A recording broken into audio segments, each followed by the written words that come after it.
Gente, estamos aqui novamente, eu e Flaviane, nossa nutricionista, que está cuidando dos nossos portadores de enxaqueca, para falar um pouquinho para vocês sobre hábitos alimentares e enxaqueca.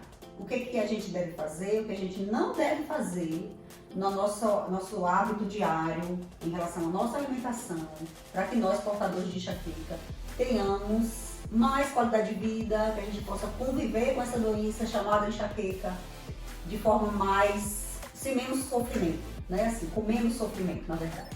Então vamos falar aqui hoje, eu e Flaviane, ela vai nos dar algumas dicas do que a gente deve mudar no nosso hábito alimentar para que a nossa enxaqueca não apareça com tanta frequência, para que o nosso número de crises diminua e que a gente tenha aí uma vida mais saudável. Então eu passo a palavra para a Flaviane, que vai nos falar o que é essa coisa de hábito alimentar, o que a gente precisa mudar. Pronto, a primeira coisa que a gente deve observar é o que eu estou consumindo em todos os meus horários e minhas refeições ao longo do dia. Será que eu estou realmente me nutrindo da forma que eu necessito, né, ao longo do meu dia? Então, a primeira coisa que a gente vai observar é como é que está o consumo de açúcares, de gordura, de frutas desse paciente, como é que está o consumo de alimentos fontes de fibra, de compostos bioativos, que são aqueles nutrientes que desempenham funções no nosso corpo.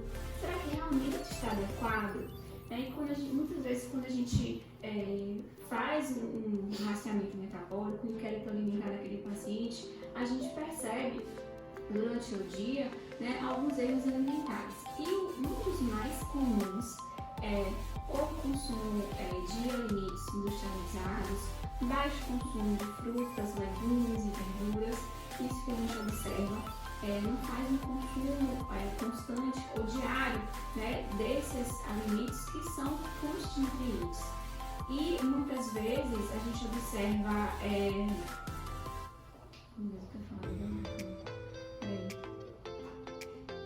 eu não posso falar de forma técnica. Tem que falar na linguagem para a gente entender. Isso, gente.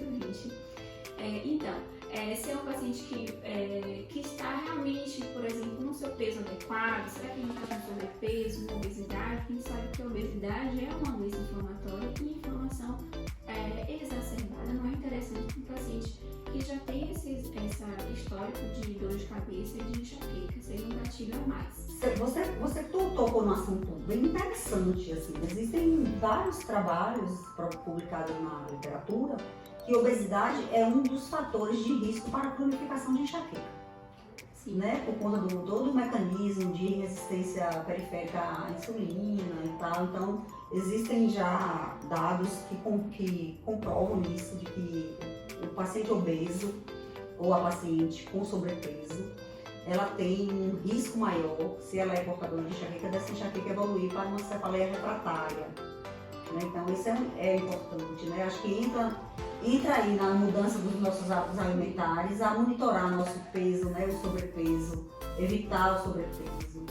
Uma coisa que o médico, eu como médica que lido com esse perfil de paciente, preciso também estar preocupado com o medicamento que eu estou escolhendo para tratar o meu paciente, se ele não é um medicamento que vai também favorecer o ganho de peso.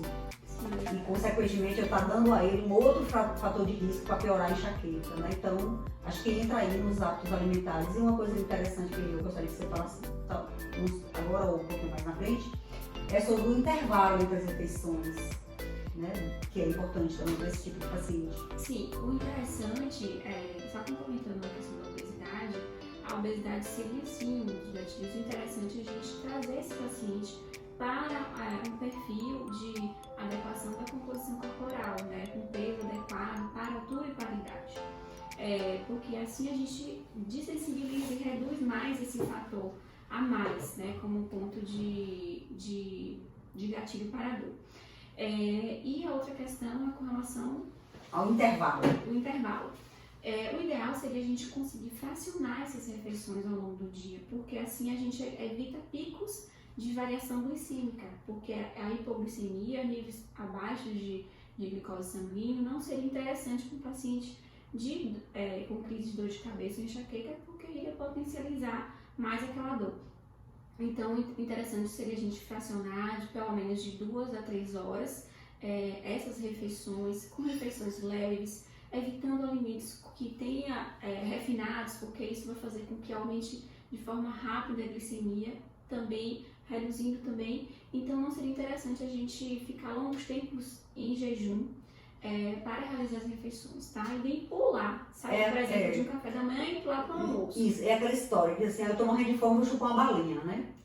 Porque assim, eu tô com fome, tô fazendo hipoglicemia, já tô aqui tonta, aí vou botar um chocolate na boca, uma balinha, porque o nível de glicemia sobe, porque é um açúcar de absorção rápida, aí você faz um picozinho, dá um bem-estar, mas isso pode também favorecer a ocorrência de enxaqueca, né? Isso. E sem contar nos açúcares artificiais, nos corantes, Sim. que estão presentes aí nos bombons, nos caramelos. Isso. Os corantes também, que está presente em muitos industrializados, em alimentos ultraprocessados, a gente observa um número enorme de alimentos, fontes desses aditivos químicos em prateleiras, né? Então, assim, a gente para pensar, por que aquele alimento está ali naquela prateleira? Por que ele dura 6 meses, 1 ano naquela prateleira, né? Então, um alimento natural, um alimento mais saudável, uma comida de verdade, ela não vai durar esse tempo todo numa prateleira, numa refrigeração.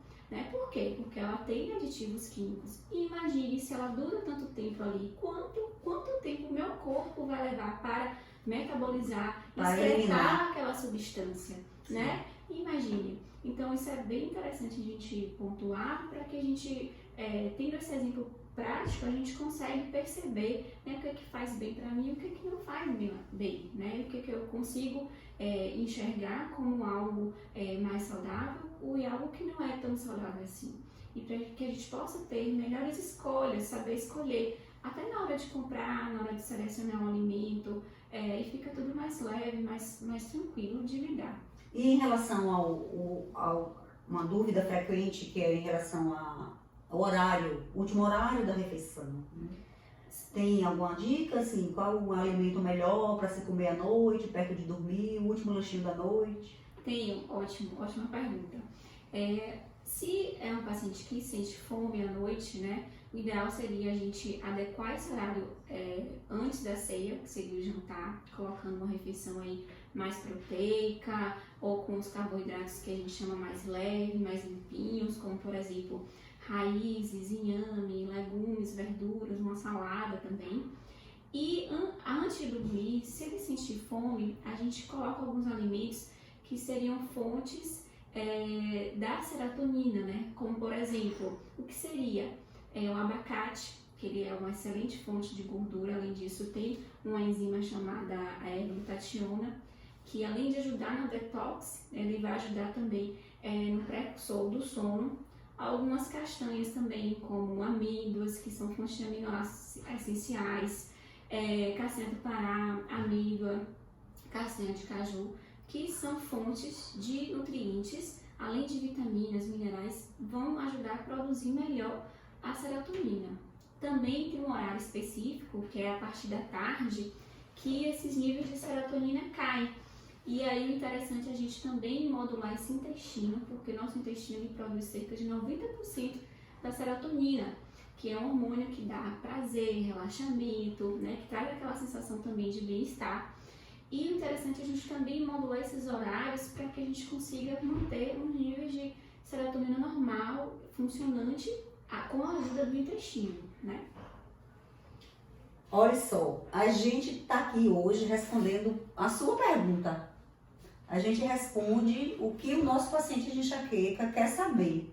Então, a gente está trazendo a dúvida do próprio paciente. Então, todas as perguntas que eu fiz aqui para a Proviane são perguntas que eu ouço dos pacientes no consultório. Então, muitos de vocês que estão nos assistindo agora, com certeza também têm essas dúvidas.